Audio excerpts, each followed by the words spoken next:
nekk di ñu teewlu ñu leen di nuyu bu baax a baax fas yéene waxtaan ak suñu gan tey ji si tolluwaay jamono rencontre bi nga xam ne ni doxoon na démb si diggante le président de la République Bassirou Diomaye Diakhar Faye ak ñi jiite bokk moomeel yi si Sénégal laxe woon assemblée nationale ak coppite yi ñu fas yéene indi si constitution bu Sénégal assemblée lay jaar wala référendum loolu laaj la bu sampu waaye itam taxawaay bi nga xam ne ni ay député si opposition bi taxaw nañ ko ngir fas yéene jàkkaarloog président de l'Assemblée nationale mi ñu jàpp ne doxalinam méngoowul ak démocratie jaay doole la nekkee si assemblée nationale loolu yëpp tey ji moom la ñu fas yéene waxtaan ak suñu gan tey ji di Amadou Dawa Diallo nekk le président du conseil départemental de Ranérou waaye tamit nekk député bu bokk si takku wàllu nekk groupe parlementaire bi njaboote opposition bi si assemblée nationale ñu am mbégte lool di ko fi dalal président maa lay nuyu baal nga fi ñuy teewlu.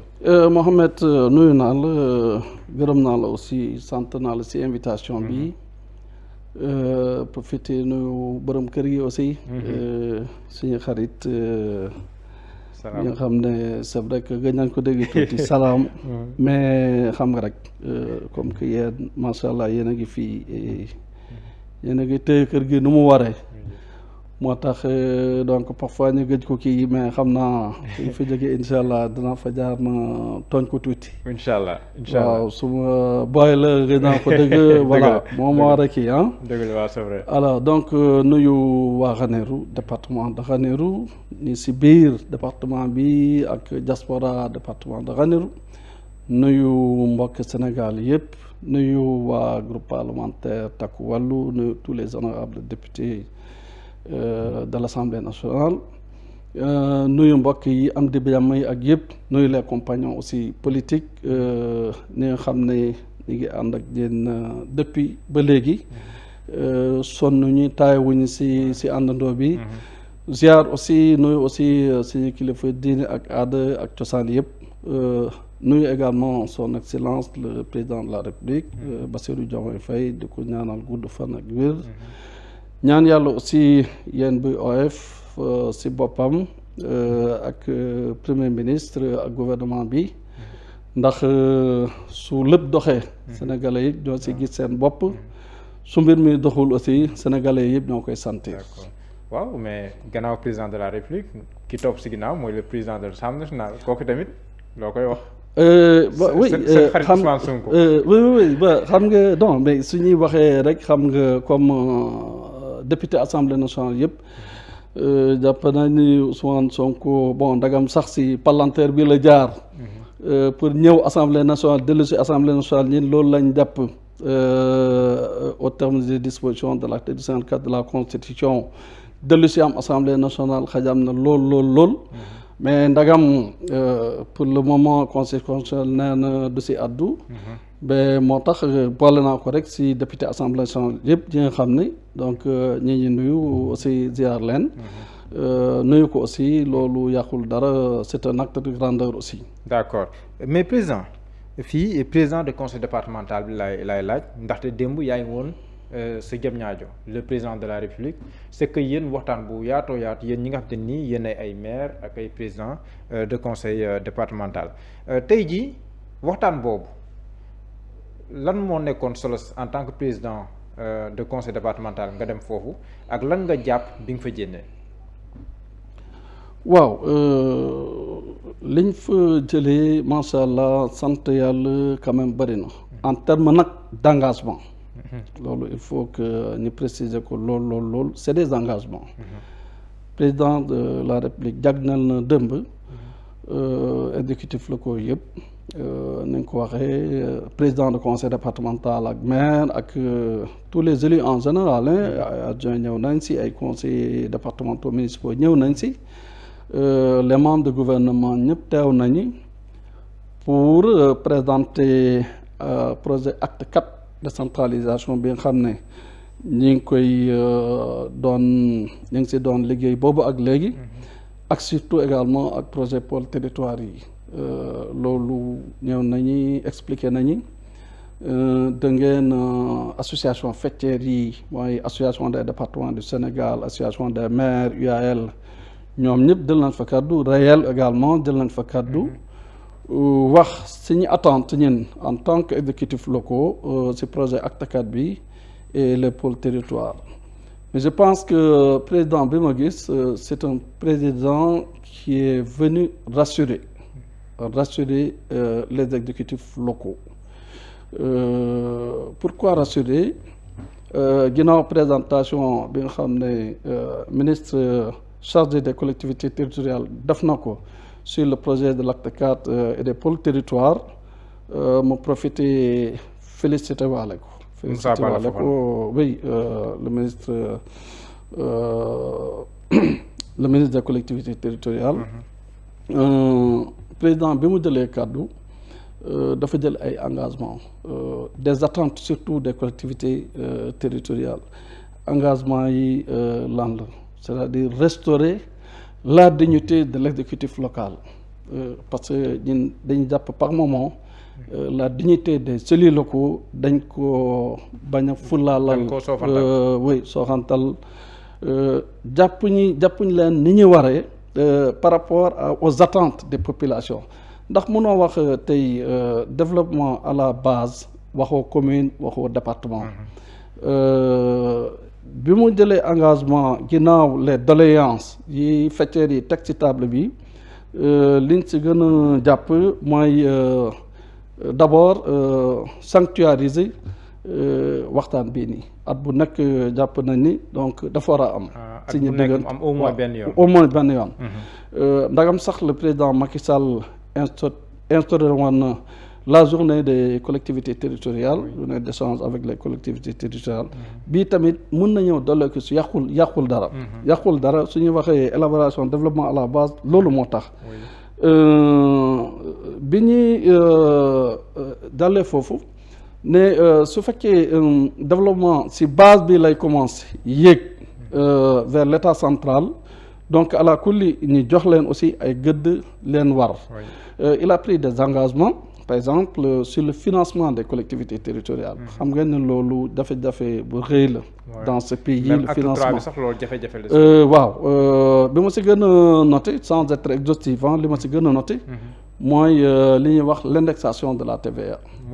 xam nga léegi indexation TVA mooy tey jii nii l'ensemble de la taxe sur la valeur ajoutée bi ñu collecte sur budget national ak les autres budgets 5% de ce montant la ñuy rétrocéder aux collectivités locales sous forme de transfert ay transfert fonds d'équipement des collectivités territoriales boobu si ambition am dafa mel ni bëgg na ko yóbbu jusqu'à au moins entre 15 et 20% d'indexation maanaam tey jii ku doon am juróom dem ba au moins juróom dem ba fukk ak juróom ba ñaar fukk loolu tey jii nii suñ koy xayma ku doon am par exemple téeméeri million si fonds d'équipement collectivité territoriale nga xam ne loolu nag investissement la du fonctionnement léegi maanaam loolu mën nañu dem ba multiplier ko par 4 donc muy donc 400 millions loolu xam nga mu ngi commencé am solo nag. si digg bi waaw muy digg la daal. digg la waaw c'est ça. yéene daal non digg la non moo tax ma ne engagement la yéene la. yéene la parce que dem na ba ne sax. jàpp na su situation bi xawee améliorer la situation économique et financière du pays su demee bay améliorer. loolu moom bëgg na ko def. leneen li mu wax mooy. ni mobiliser maanaam la cohérence territoriale corriger parce que collectivité territoriale dafa bëri li ñuy wax incohérence territoriale nga gis par exemple commune bi nga xam ne dañ ko ceinturer mënul màgg fenn alors que war na mën a màgg et tout ça li ko waral mooy suñu waxee toutes les communes sont d'égale dignité loolu la acte 3 décentralisation wax donc ala kulli mu am négociation loolu bëgg na ko kii mais xam naa correction bi loolu mu ngi aaju si entente yi maanaam dëggoo diggante communes yi entre communes mooy li ñuy wax entente soit interdépartementale entre départements ou bien entente entre communes et départements mooy li ñuy wax le groupement mixte ci découpage bi bu ko defee man commune bi nga xam ne amatuma espace fi ma def ay investissement beneen commune bi moo ma ceinture mais am na espace fi ñu war a mën a investir ñaari communes yi booloo ànd defar un projet d'investissement commun xam ne commune bu nekk dana si gis boppam population yi gis si seen bopp ak yooyu loolu je pense que am na solo beneen solo bi mu wax jàpp na ni également collectivités territoriales yi war nañu mën a def li ñuy wax portage de développement local. Développement local mooy développement bi nga xam ne mi ngi tàmbali ci suuf. di yëg.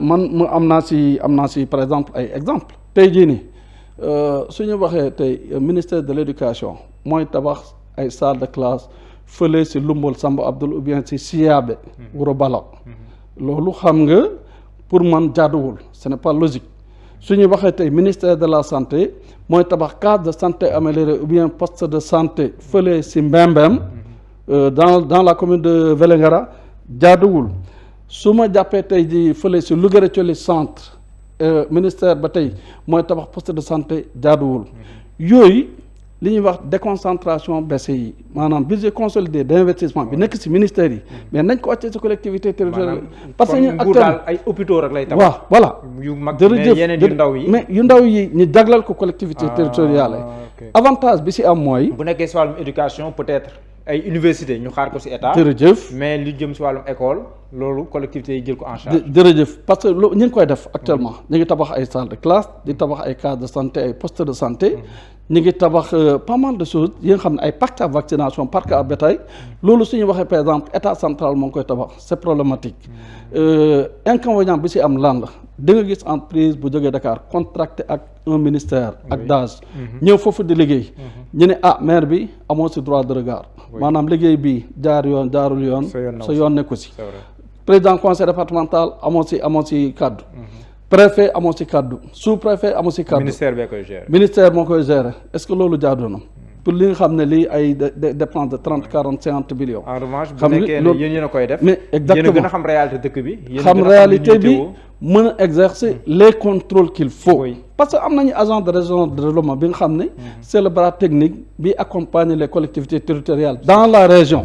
mais ñooñu on fait appel à ces gens-là ñu jàppale ñu ci contrôle yi ak yooyu. comme ça xam ne donc danañ mën a xam insister sur la qualité. Des travaux effectués et des travaux réalisés. Sur le respect des délais. loolu yëpp vraiment le respect des délais et tout ça. D'accord. Alors su ñu waxee tey jii extension réseau électrique pour 1 ou 2 kilomètres état moo koy def ou bien Senelec moo ko war a def extension réseau adduction d'eau ça nañ ko jagleel collectivité. moo tax ñu insister naan nañu déconcentre les budgets les budgets d'investissement yi nga xam ne mën nañ ko jagleel les collectivités territoriales président wax na lu bëri mais phrase bi ma ci gën a jàpp man wax dëgg yàlla mooy jafe-jafe bi ñu am ba tey mooy exécution budget collectivités territoriales yi ba fii ñuy wax ni tey jotaguñu encore les fonds d'équipement et les fonds de dotation yi war a jóge ci ministère des finances ñëw ci collectivité territoriale ba léegi ba fii ñuy wax ne jël nañu ay arrêté conjoint entre ministre des finances et maintenant ministre économie finance et plan ak ministre chargé des collectivités territoriales jël nañu arrêté conjoint ñu ngi dispatché mais ba tey amul benn dërëm bi ñu dugal ci gafax commune ou bien département pour ni liggéey mën a doxal seen liggéey nii ci fonctionnement ni ci investissement bi loolu su ñu waxee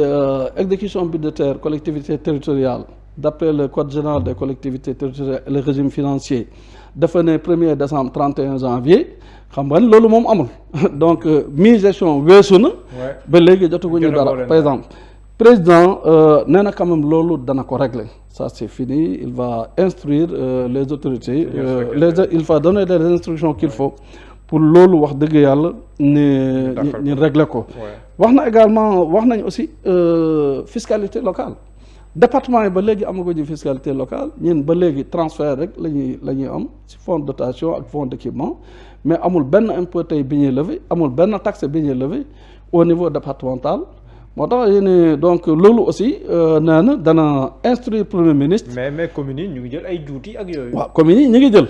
waaw ñooñu am nañ seen fiscalité locale mais département yi nga xam ne depuis acte 3 de la décentralisation la ñu waxoon lañ koy jagleel département yi ba léegi kenn defu ci dara. moo tax quand même nee na en relation avec le service des impôts la direction des impôts ak bu trésor ak les services de la primature ak ministère des finances. ak les associations faîtières dana joxe ay instructions pour que quand même ñi associé parce que ñu ngi réformer le code général des impôts pour peut-être intégrer ces données là ces aspects ben wax nañu pour ñun ñi bokk si danga am ñun la ñuy légiférer donc en matière de fiscalité locale bëgg nañ si ñun tamit fekkee joxe suñu idée et toujours si côté financement collectivité territoriales yi FADL Fonds d'appui au développement local qui est issu du secteur minier ça fait 4 ans jotuñ si dara ñeenta da ngi ni gisuñ dërëm loolu problème la il faut ñu kii ko interpellé nañ le ministre des finances à l'Assemblée nationale nee na arrêté bi disponible na li si des mooy mise à disposition des fonds mais ba léegi gisuñu dara loolu ça c'est des choses importantes maanaam si les gens si nit ñi jëlee ay engagement nañu fexe ba sàmm ko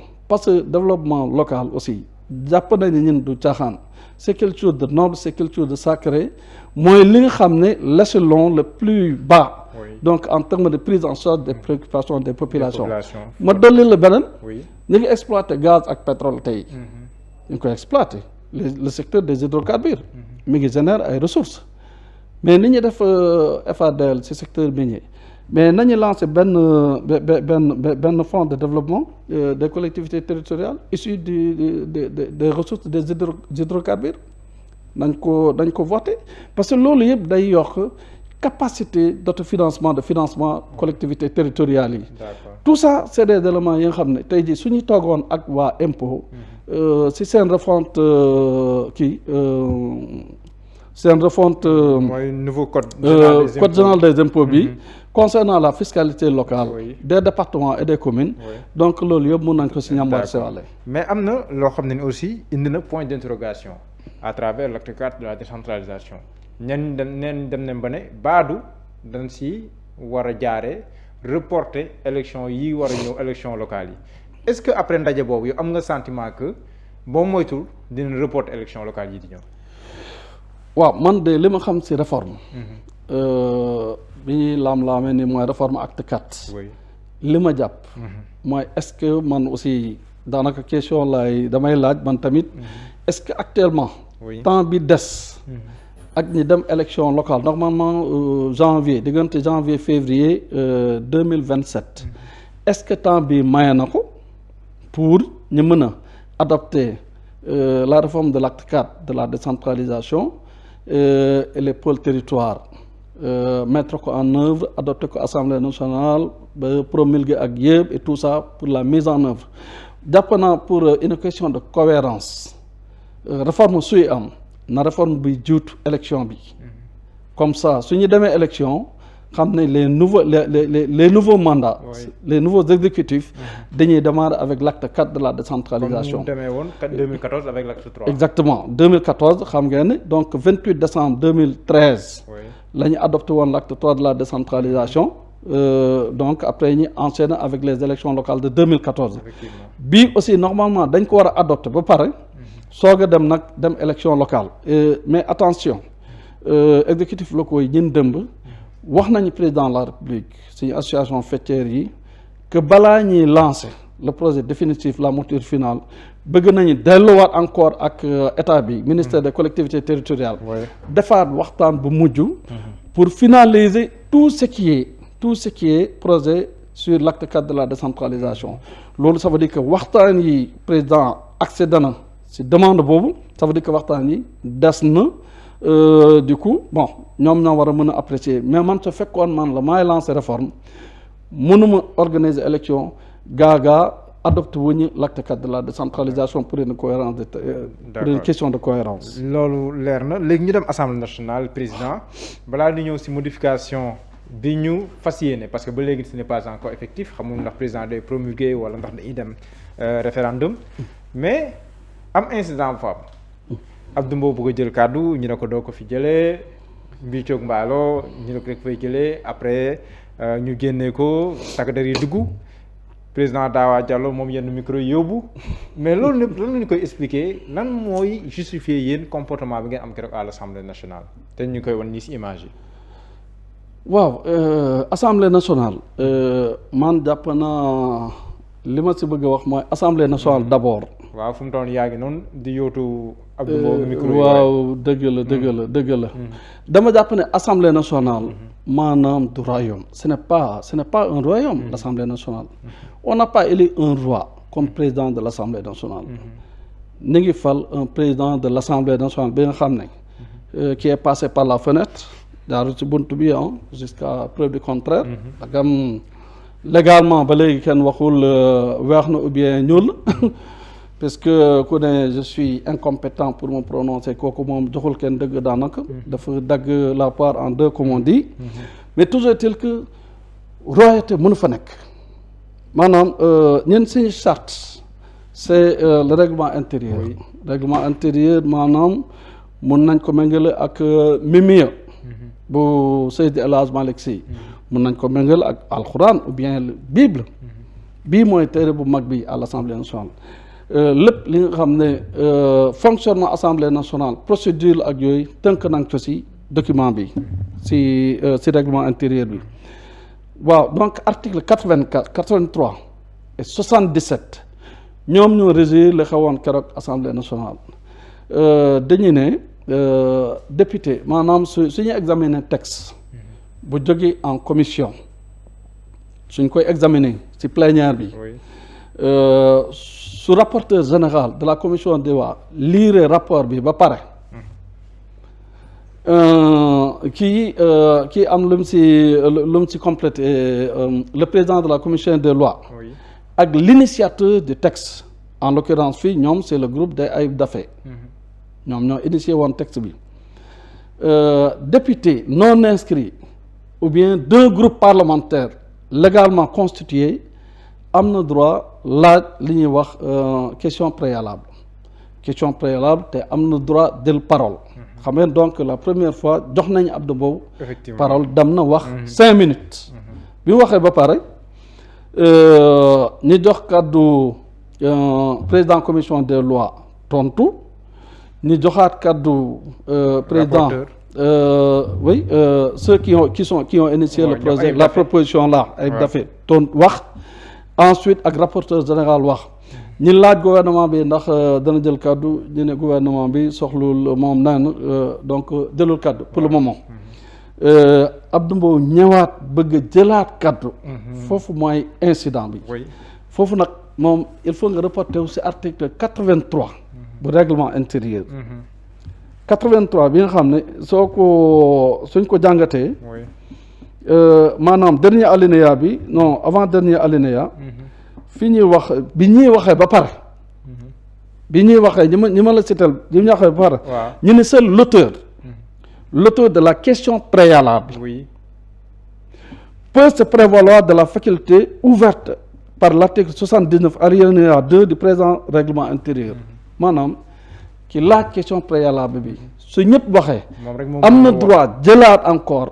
parole une deuxième fois mooy article 79 dernier alinéa un membre de l'Assemblée peut toujours obtenir la parole pour leur répondre ma yem foofu pour leur répondre sous réserve des dispositions de l'article 77 maanaam ñu leen wax nañ ba pare yoon règlement intérieur mayoon na Abdou Mbow mu delluwaat encore pour 5 minutes tontuwaat ñooñu waxoon ba pare c'est le président assemblée nationale le roi de l'assemblée nationale sax soo buuru assemblée nationale moom laa koy wax ne du ko jox parole mu crée un incident que tous les Sénégalais ont suivi bon man li ma si regrette mooy que assemblée nationale ni ma ko waxee sànq ce n'est pas un royaume l'assemblée nationale cadre expression démocratique par excellence la où il y a toutes les sensibilités possibles divergence différence d'opinion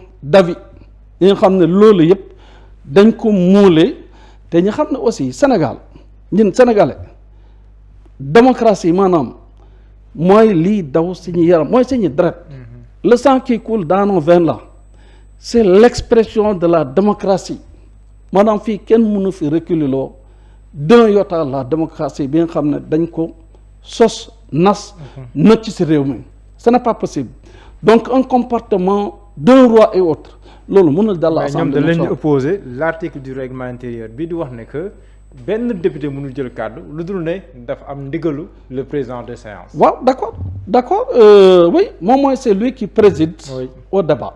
C'est lui qui assure la police de l'Assemblée nationale. débat yi kooku kenn warante ko kenn weddiwu ko mais aussi su ñuy waxee bindee nii noir sur blanc ne kii aussi am na droit wax dëgg yàlla la grandeur aurait voulu que mu bàyyi ko quand même mu exprimer pour 5 minutes lan la koy yàqal pour 5 minutes mais j'en veux pour preuve mais xool leen ki fi nekkoon El Hadj Malick Ndiaye matul rek sur les gendarmerie ne kaay leen expulser un député et pourtant parfois ay débat yu tàng dër lay doon tout ça est-ce que nekkul yéen ni ngeen nangulee El Malick Ndiaye yéen waa député opposition bi ni ngeen ko nangulee nanguloo leen ko noonu Ousmane Sonko ba sax madame Aïssata Tall Sall bi ngeen jénnee lan la wax Abdou Mbow l'objectif a été atteint kon laaj ma est-ce que vous n'avez pas cherché ça non xam nga non l'objectif a été atteint bon peut-être que man dafa ma si attention mais toujours est-il ça dépend de l'objectif mais man li ma si gis foofu ñun le groupe en tout cas parlementaire Takku Wallu ou l'opposition en général on s'est toujours érigé en opposant responsable respectueux rigoureux également dans tout ce que nous faisons wax dëgg yàlla lépp li ñuy def dañ ci def certes fulla ak fayda bu mot sëkk mais en même temps aussi respecter le règlement intérieur parce que loolu mais nekkul provocation parce que entre Abdou Mbow et Ousmane Sonko ñëpp xam nañ ne moom ñoom ñaar moom kenn sax tudd sa turu morom waaw mais xam nga est-ce que ce n'est pas le personnel qui a pris le dessus sur waaw xam nga subtilité politique aussi subtilité politique bon mën na si ñàkk parce que on est en matière politique mais l'Assemblée nationale par excellence c'est le débat contradictoire xam nga soo nekkee président assemblée nationale yàlla jag na la li nga xam ne da nga war a féete ñëpp ci kaw uuf ñëpp njaboote ñëpp alakuli aussi nga mën a muñ et tu dois faire preuve de hauteur de compréhension comprendre nit ñi mais xam na aussi li tax mbubb bi nga sol en tant que président de l'Assemblée nationale mais boobu mooy tax peut-être dañuy aussi suñ la bëggee cokaas mën a si ñàkk aussi parfois parce que c'est la matière politique ay sensibilité yu bokkul ñoo fa nekk ku nekk ak sa angle d'attaque ku nekk ak ni nga gisee Assemblée nationale moo waroon gérer situation mais c'est pour man moo ko waroon gérer non seulement moo ko waroon gérer mais en plus moom dolli si leneen et ça c'est regrettable bi mu waxee un ministre de la République en l'occurrence booy génn del tàggoo quand même ça l'élégance et la courtoisie républicaine quand même aurait voulu que ces mots-là buñ ko génne ci assemblée nationale maanaam mais quelle note pourquoi ban note mais on n'est pas dans un régime de dictature mais ñoom dañoo ne par exemple parce que ministre bi dara waru koo rëcc ci séance waaw dara waru ko rëcc buy génn waaw dañoo war a suspendre en principe mais ministre bi moom kese nekkul fa ministre dafa ñëw avec tous ses collaborateurs ñi nga xam ne essentiel ñi nga xam ne ñii jàpp nañu ñoom ñëpp les 5 6 ou 7 ñi koy accompagner mais ñoom ñëpp il ne peut pas passer à côté xanaa moom même su génnee tey jii nii mais am na ñuy jël note su ñëwee il lui glisse les papiers donc ne ko lii ak lii peut-être xaw na ou bien voilà la réponse ak yu demee noonu mais ki nga xam ne moo fi représente gouvernement représente fi njiitu réew nga ne sooy gën a dal tàggoo comme si on était dans une classe de primaire ou de CP ou C ou bien jardin d'enfants xam nga loolu dafa yénewul maanaam c'est discourtois et cela pose problème moo tax gis nga mooy yooyu c'est des choses qui blessent que les gens retiennent qui ne font pas partie des bonnes pratiques ci Assemblée nationale. Donc Ousmane Sonko président de l'Assemblée nationale est passé à côté. mais moi j'avais envie de dire mais moom su waxee nañu tàggu mais ministre bi tàgguwul qu'est-ce qui va se passer après daf koy tere delluwaat ci kii salle plénière bi j'aimerais bien savoir la suite après su ministre bi tàgguwul et puis un ministre de la République mais en pleine séance mais président de la République mën na la woo dox la ay instructions pour tel et tel kii voilà le sens où il faut aborder la question ak yooyu bu boobaa moom day dem sëgg si nopp président Assemblée nationale naan président de la République kat daf ma woo il faut ma jël ay instructions nii na affaire yi est-ce que ça c'est élégant non am na ñoo xam ne quand même ça n'a jamais été fait dans ce pays-là dans cet hémicycle-là bu ñu créer ay règles yu bees yu amul d'ailleurs moi-même je me dis que xanaa ñun député yi peut-être ñun ñoo si topp képp kuy génn sax di wuyu téléphone ou bien di lijjant ou bien sax di dox soxla personnel xëy na peut-être aussi di nga ko woo ne ko mais président man maa ngi lay dagg parce que damay génn dama am soxla c'est ça qu'il veut instaurer et ça ne marchera pas je suis désolé donc assemblée dafa am nu muy fonctionner nañu bàyyi nit ñi avec leur marge de manœuvre seeni liberté ku nekk xam na li ngay def en toute responsabilité. D'accord mais honorable modification yi am ci constitution bi ñoom def nañ ko ba noppi. waaw le président de l'Assemblée nationale nee na kayit yi bu ko joxaatee président c'est pour que mu promulguer ko parce que jàpp na fu mu toll beneen yoon amatu fi mais ci contenu bi ak ni ñu ko jaarale dans la forme yow nan nga jàngatee li ñu def ak ci fii par rapport à la modification de la constitution. bon d'abord man li ma bëgg a wax diggante président de la République ak constitution du Sénégal xam nu mel maanaam dafa mel na jàkk yi nga xam ne imam bi mooy président de la République moom mooy nodd mooy diit julli bi ça il faut bien le noter article 82 dernier alinéa lu mu wax c'est très clair foofu c'est vraiment pour recadrer rek article 82 dernier alinéa xam nga lan la wax. bu règlement intérieur ah. bu non. bu constitution waaw lu mu wax. xam nga lan la wax. article 82 mi ngi wax dernier alinéa bi ma bañ la yër rek. waaw si le gouvernement le demande. L'Assemblée nationale saisie se prononce par un seul vote sur tout ou partie du texte en discussion en ne retenant que les amendements proposés ou acceptés par le gouvernement. Par le gouvernement. Par le gouvernement. Article 82 te bii c'est la constitution de 2001 toujours en cours en vigueur. Oui. Donc ça veut dire que lépp li ñuy wax en termes de discussion amendement ak ñoom seen et puis ministre bi wax na ko bi mu intervenir ba pare en conclusion dafa ne le gouvernement demande d'appliquer cette disposition et un vote bloqué xam nga lan déedéet maanaam virgule sax du tëb ou bien kii texte bi nu mu mel globalement dans sa globalité ni par chapitre ni par article lépp d'un trait nañ ko vote noonu mu jeex. amul ay amendement ak yooyu amul non maanaam amendement kay moom li ñuy wax lii la amendement bi ñu proposé gouvernement bi waaw amendement bi ñu proposé ñoom ak bi nga xam ne Assemblée nationale proposé na ko te gouvernement bi nangu ko amendement yooyu la ñuy retenir jeex na yi gouvernement bi nanguwul kenn du ko retenir yi gouvernement bi nanguwul loolu dañ koy teg fële dañ koy dàq ça c'est loolu mooy kii bi bu ko defee jàkk jaa ni imam baa ngi ni ça c'est l'article 82 ba pare mu ne la pour la promulgation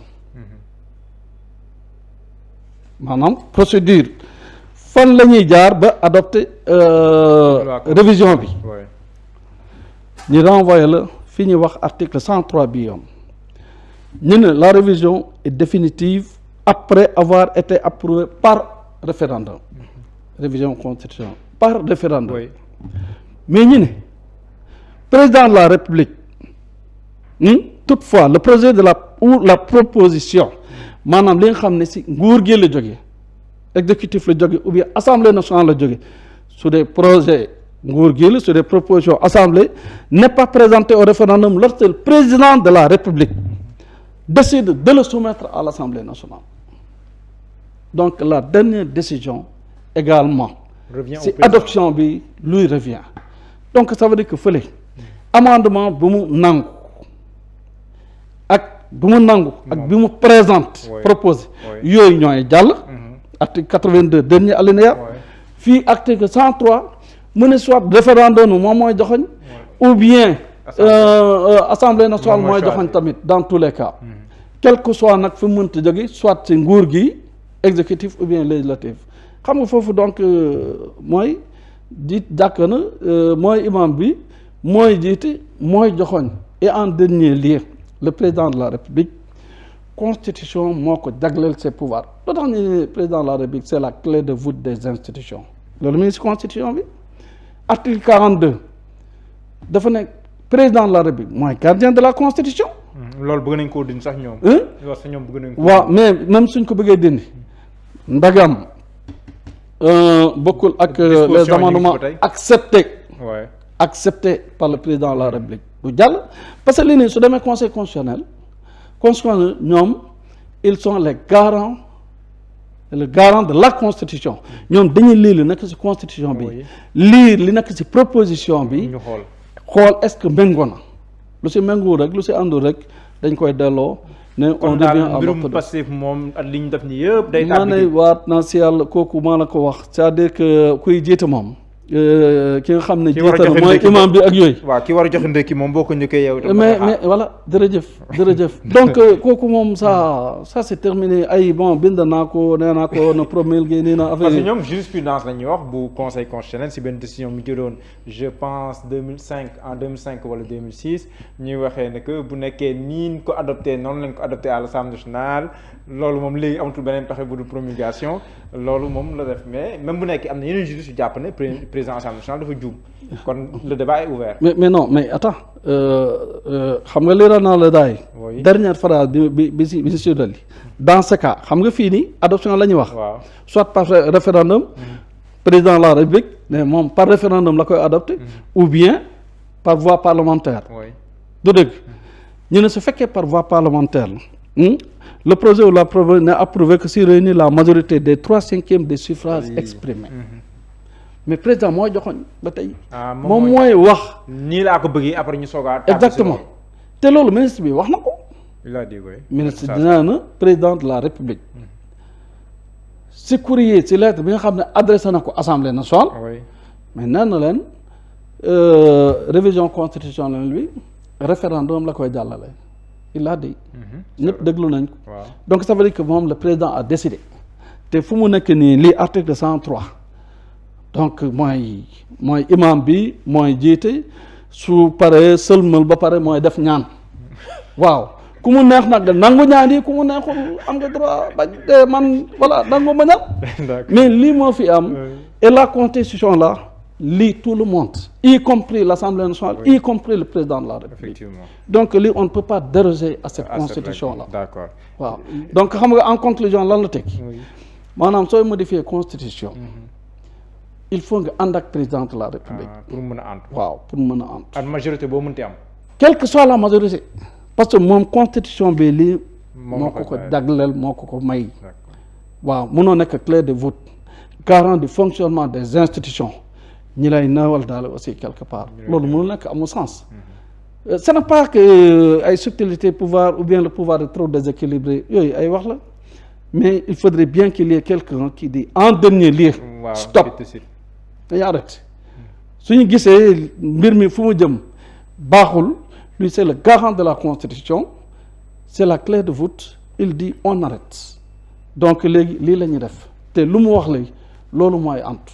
D'accord voilà léegi bu weesoo loolu honorable démb député opposition bi tam génn nañ yow newoo foon parce que yaa ngi woon jëm ñaajo mais dafa mel ñoom sumb nañ xeex fas yéene jàkkaarloog le président de l'Assemblée Ousmane Sonko dinañ ko clamer fépp parce que jàpp nañ ne ànd ak démocratie li mu bëgg imposer Assemblée nationale ñoom du ko nangu mais taxawaay boobu tamit yéen reproche bi leen ñenn ñi di def mooy dafa mel ni yéen opposé woo leen président de la République Bassirou Diomaye Faye mais dafa mel ni ki ngeen opposé wu mooy Ousmane Sonko ndax tamit d'après seen sorte démb jàpp nga ne war na leen def reproche boo am déet.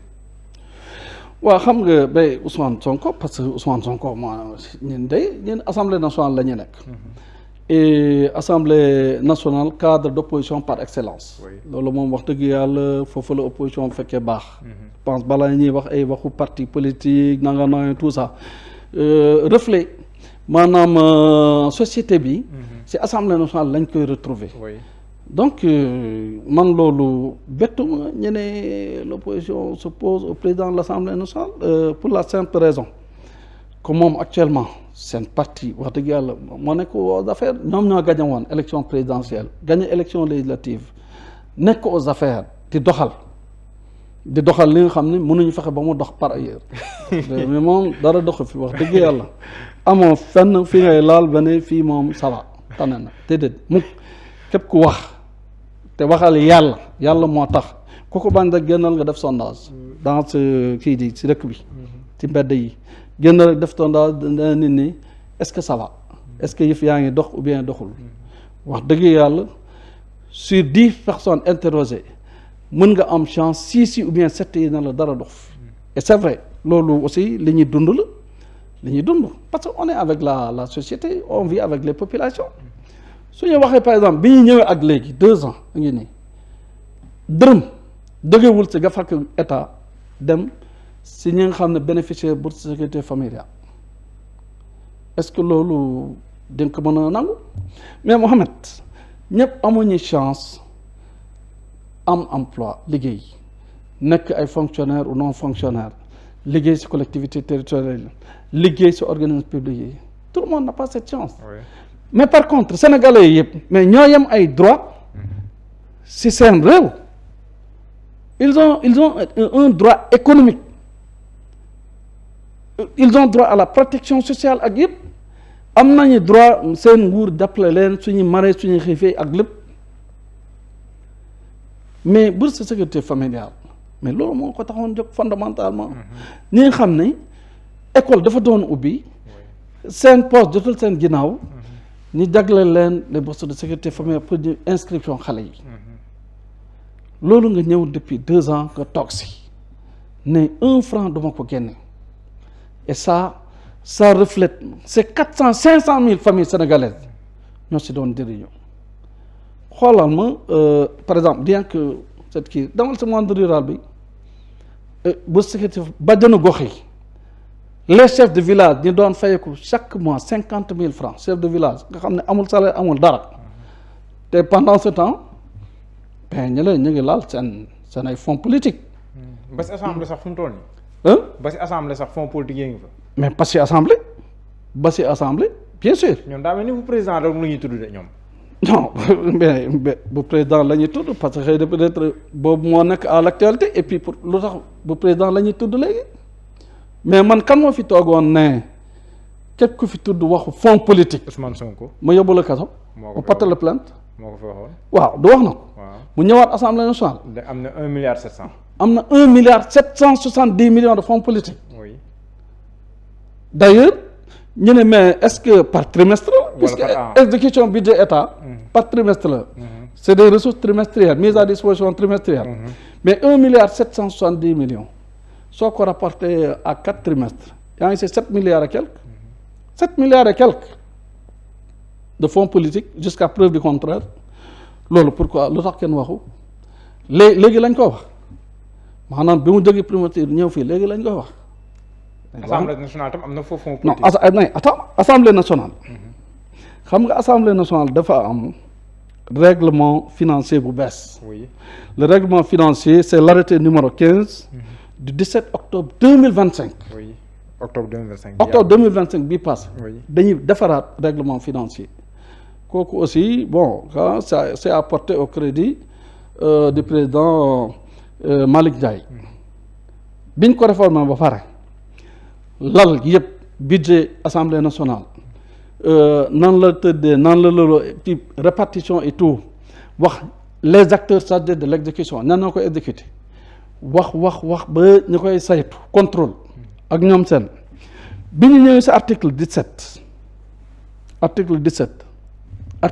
du règlement financier am naa ko fii daan la ko jox su la neexee dañu ne les dépenses de nature spéciale sont dispensées de contrôle article 17. Les dépenses de nature spéciale sont dispensées de contrôle. Article 17 na ñëpp dem tout le monde nañu tàppe règlement financier assemblée nationale ku ko amul man mun naa ko dugal sama groupe WhatsApp ak ñoom seen. ma jox la nga dem xool foofu article 17. loolu lan la tekki lan mooy dépense spéciale. dépense spéciale bi nga xam ne kii kenn du ko saytu kenn du ko contrôler. da jox na mu doxalin fonds politique moom. xam nga ñan ñooy contrôler budget assemblée nationale. commission de comptabilité et de contrôle budgétaire. Ouais. man ci commission boobu laa bokk. bokk naa ci entre autres commissions. mais man suñ ma waxee article 17 bii maanaam les dépenses à caractère spécial. maanaam ne sont pas soumis au contrôle de la commission de comptabilité et de contrôle. waaw foofu loolu qu'est-ce que ça veut dire. lu bari mën nañ leen rëcc. mais ça veut dire que lépp tuuxi doon yëpp foofu lañ koy jàllale. ça si ce n'est pas des fonds politiques ou des fonds spéciaux lan la et puis ana président assemblée nationale ana fonds spéciaux moom gérewul la sécurité du gouvernement de l'État gérer wul la sécurité intérieure ce n'est pas le ministre de l'intérieur gérer wul la sécurité extérieure maanaam nos agents de renseignement gérer wul diplomatie gérer wul nos frontières gérer wul l'armée la police la gendarmerie gérer wul douane gérer wul service des eaux et forêts service d'hygiène les corps constitués yooyu yëpp gérer wu leen ñu ni malgré ça am na ay fonds yi nga xam ne. en tant que deuxième personnalité. waaw de l'État peut-être que moo tax ay sollicitations. si ñu war a dimbali. non si ñu war a teg mais gis nga su fekkee dañuy wax waxu transparence et bonne gouvernance transparence ak bonne gouvernance maanaam li ñuy woote pour man ressource publique tey su fekkee dañuy wax dañuy réglementer les fonds politiques de la présidence de la République. war faa bàyyi bee. mais kii war a fa des. oui war a fa des. cohérence nañ ko si dugal. cohérence pour cohérence oui. pourquoi ñu exclure champ d'application article 17 pourquoi ñu génne ko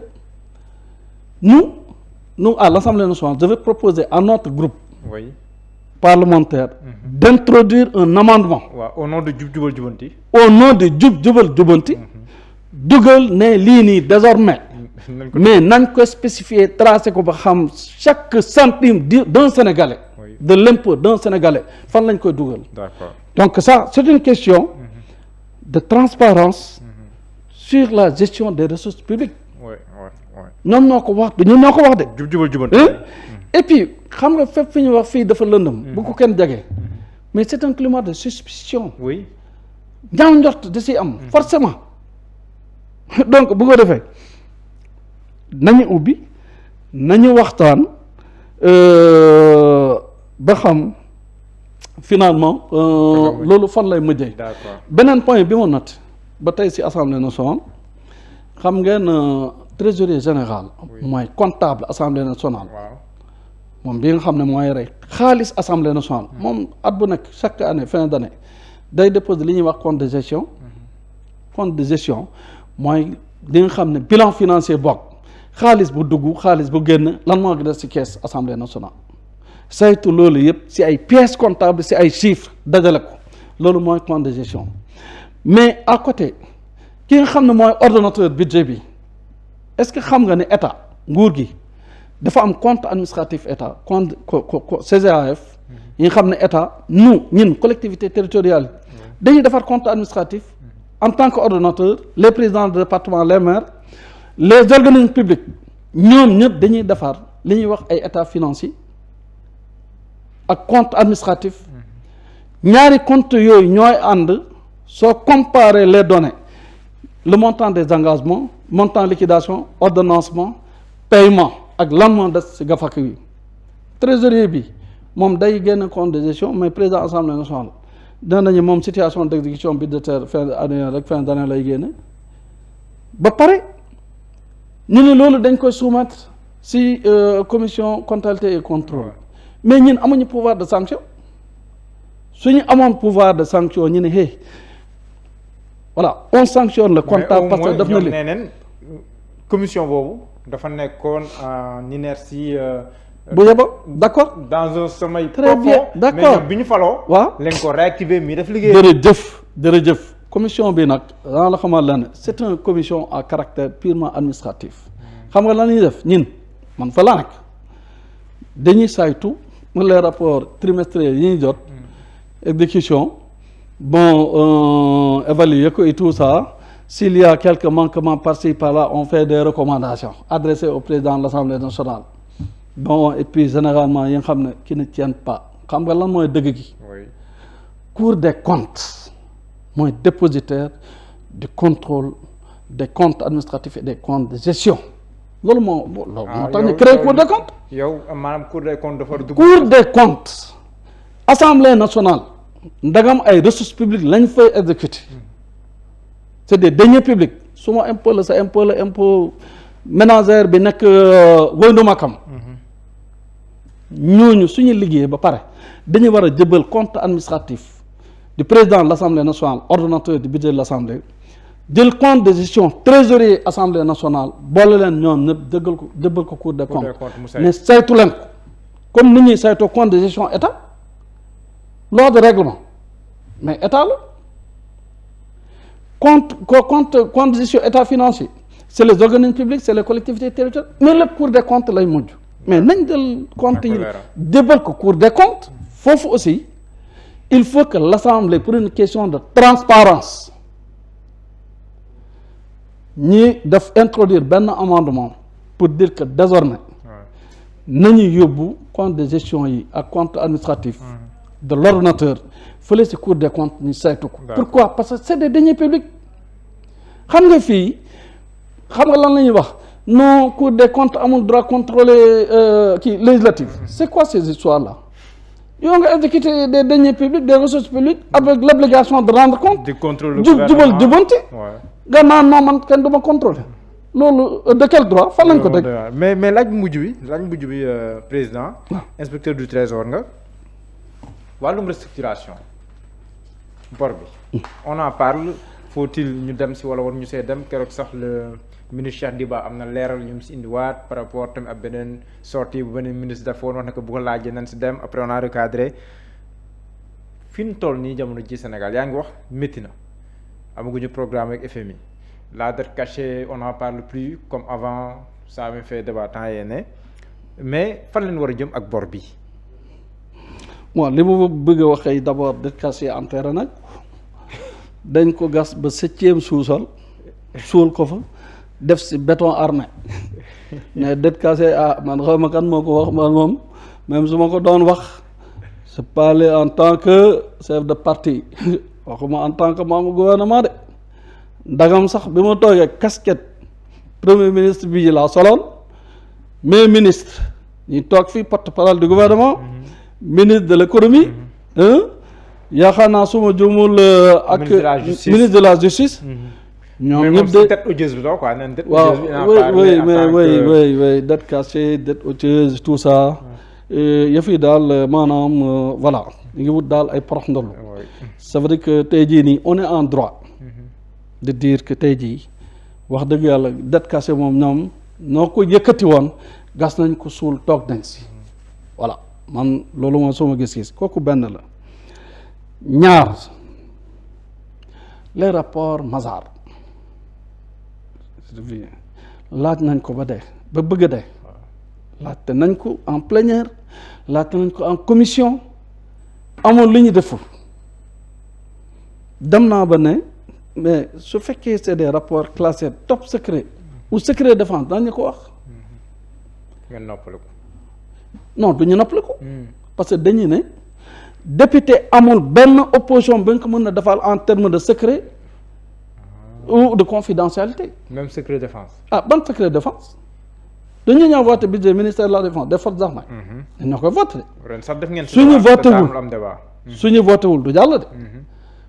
ku lay jox ay instruments nga mën a liggéey kooku mën na ko non dama lay na bëy amoo si droit et nous élus du peuple au suffrage universel direct yooyu ñu nommé la nga ne non ñi ñu nommé ñi par décret et autres ñooñu mun nañu gis les rapports Mazars mais yéen vous les élus vous n'avez pas accès.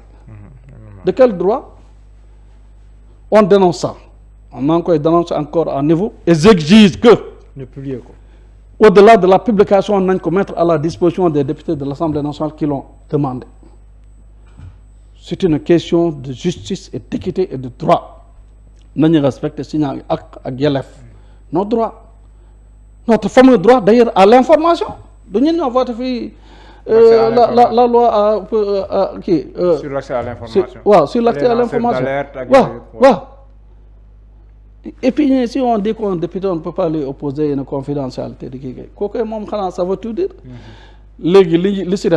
restitution peut-être c'est de proposer une commission d'enquête parlementaire sur la dette tout simplement ñu xool ce qui se passe kooku benn la mais li ma gën a jaaxal mooy xam ngeen amoon na rapport IGF bi nga xam ne Cour des comptes moom la jëloon liggéey si pour certifier ce rapport-là coow li ne xur mooy le fameux rapport de la Cour des comptes de février 2025 ñu jóge fa ñu ne non doyul nañu wut encore benn cabinet indépendant dem jëli cabinet Mazars génn ne 4 rapports le rapport sur la dette publique du Sénégal rapport sur la dette des organismes publics rapport sur la dette bancaire interne et rapport sur l'utilisation de la dette bancaire muy 4 rapports mais rapport yooyu yëpp kenn gisoo ko mais récemment Fonds monétaire dañ fi ñëw bi ñu ñibbee dañu nekk dañuy auditer waat encore par un cabinet cette fois-ci indépendant international. Oui. Dette publique encore dañuy auditer waat muy 4 rapports fan lañ jëm où est-ce qu'on va donc ça veut dire que man jàpp naa diggante état du Sénégal ak Fonds monétaire international man de keroog wax naa ko assemblée nationale jàpp naa restructuration xëy na peut-être le mot est chargé bien galvaudé chargé ou galvaudé mais mun nañ ko tuddee réaménagement de la dette ni réaménage de dette bi loolu mooy lan am na li ñu dëggoo woon ci contrat ci convention de prêt de dette ñu daw ba ci yàgg man je me rends compte moi débiteur maa ngi commencé am ay jafe-jafe ci prise en charge annuité de remboursement yi service de la dette ma ne man de su ma sañoon ñi def waxtaan comme ça ñi renégocier waat contrat yi maanaam soo ma doon accordé tey su fekkoon 10 ans laa amoon bëgg naa nga dolli ma ci 5 ans ou yeneen 10 ans ñu rallonger. Mais est-ce que tu yokk kon taux d'intérêt? Voilà l'échelonnement. Oui. Moyennant kooku ci négociation la dépendre. ñu yokk peut-être taux d'intérêt yi ou bien ñu wàññi capital bi ou bien en tout cas am fi ñu dëggoo fi nga xam ne. nous on estime que kooku c'est le moindre mal. tey jii que bañu ne non réew mi de am na li ñuy wax défaut de paiement.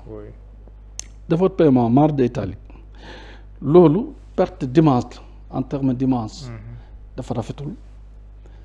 perte de crédibilité maanaam naka too crédible aux yeux des partenaires financiers parce que maanaam mooy ki ñuy lebal te doo fay.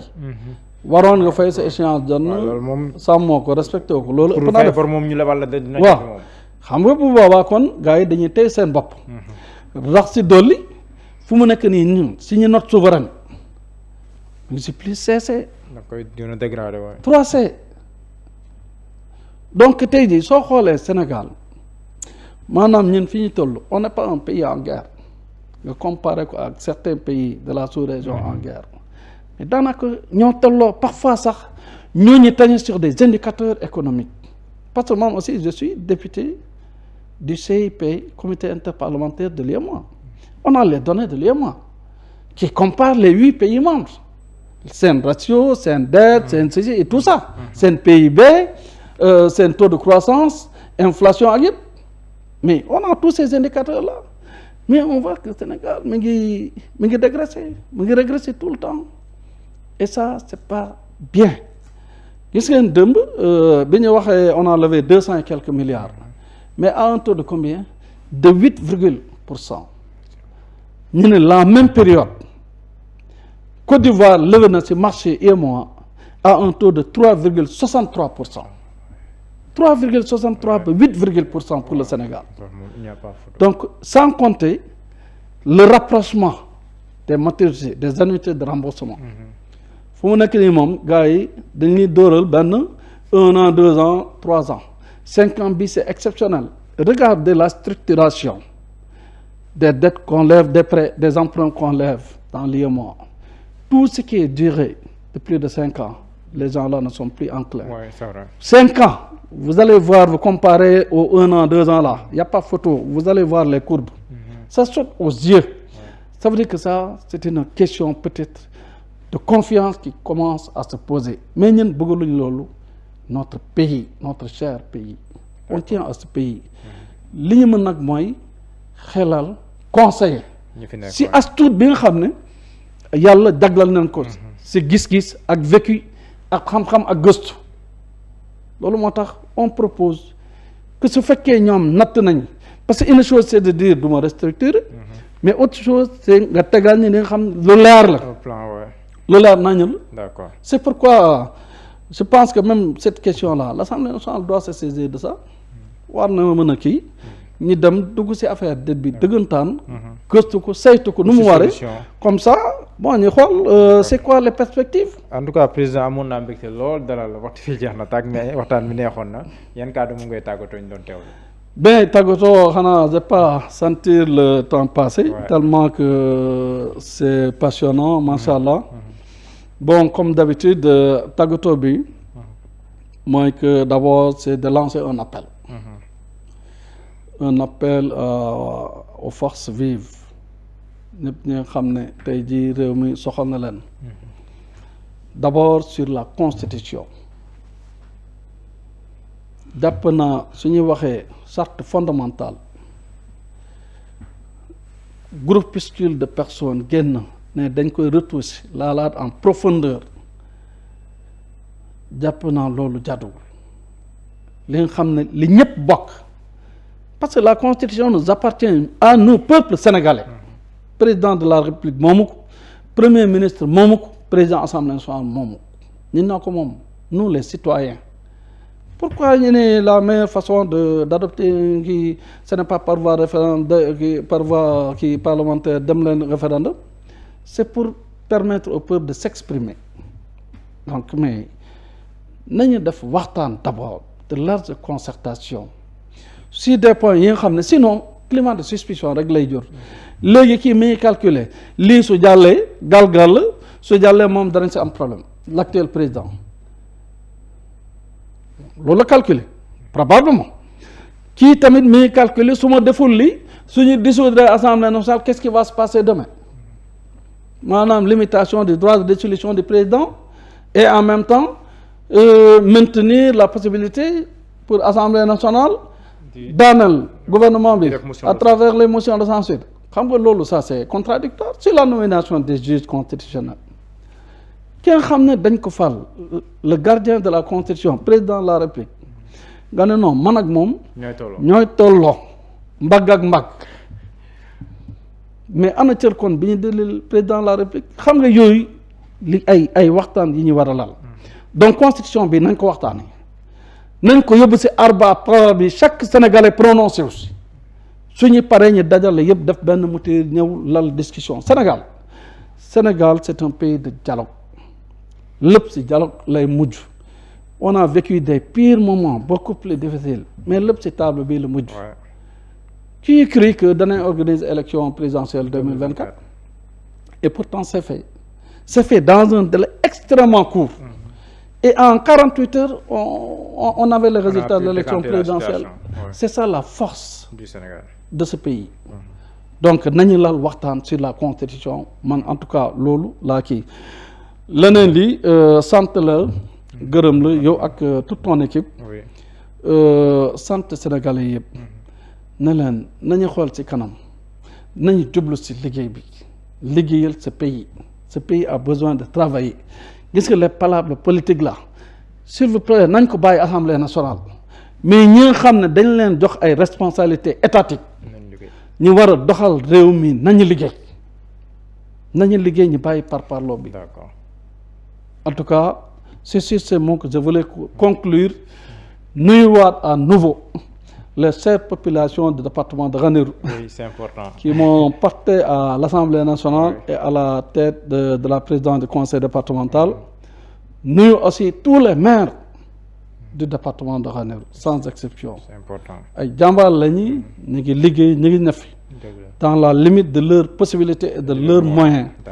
Gërëm nañ leen sant leen gërëm aussi notre préfet du département de Ranérou et le sous-préfet de l'arrondissement de Vélingara lépp li ñu mën ñu ñuy accompagner di ñu jàppale et naturellement nuyu aussi tous les leaders et responsables de la région de Matam sans exception nuyu Sénégal ne jàmm ak salaam sax ci réew mi yàlla na ci yàlla def jàmm ak salaam ni jublu ci liggéey bi bàyyi parparloo bi sant naa leen gërëm naa leen allahumma salli ala sayyidina Muhammad.